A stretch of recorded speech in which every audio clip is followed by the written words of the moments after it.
കുടുംബശ്രീയിൽ കൂട്ടപ്പിരിച്ചുവിടൽ രാഷ്ട്രീയ പ്രേരിതമെന്ന് LDF. കുടുംബശ്രീ മിഷന് കീഴിലെ ദീൻദയാൽ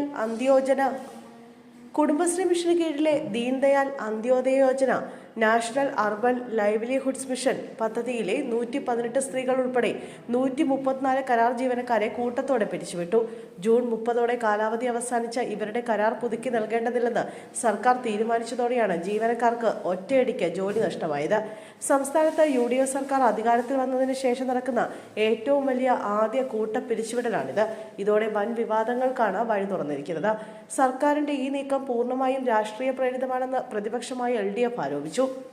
4 സ്റ്റേറ്റ് മിഷൻ മാനേജർമാർ, 20 സിറ്റി മിഷൻ മാനേജർമാർ, 89 കമ്മ്യൂണിറ്റി ഓർഗനൈസർമാർ, 20 മൾട്ടി ടാസ്ക് ജീവനക്കാർ, ഒരു മിഷൻ എക്സിക്യൂട്ടീവ് എന്നിവരടങ്ങുന്ന തസ്തികകളിലെ ജീവനക്കാരെയാണ് പിരിച്ചുവിട്ടത്.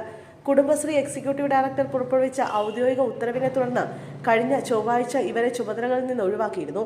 ജോലി നഷ്ടപ്പെട്ടവരിൽ 9 പേർ 50 വയസ്സിന് മുകളിൽ പ്രായമുള്ളവരും, 58 പേർ 40നും 50നും ഇടയിൽ പ്രായമുള്ളവരും, 64 പേർ 30നും 40നും ഇടയിൽ പ്രായമുള്ളവരുമാണ്.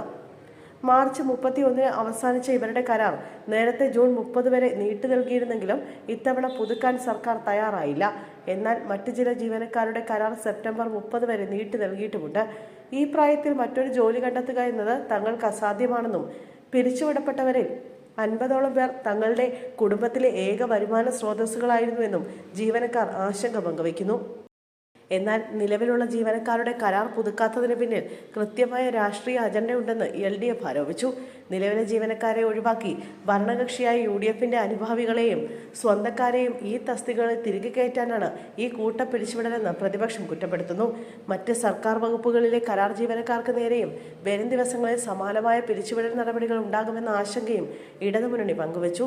അതേസമയം ജൂൺ 30 ശേഷം കരാർ പുതുക്കാത്തതിന്റെ യഥാർത്ഥ കാരണം എന്തെന്ന് വ്യക്തമാക്കാനോ ഉയർന്നു വരുന്ന കടുത്ത ആരോപണങ്ങൾക്ക് മറുപടി നൽകാനോ സർക്കാർ ഇതുവരെ ഔദ്യോഗികമായി തയ്യാറായിട്ടില്ല.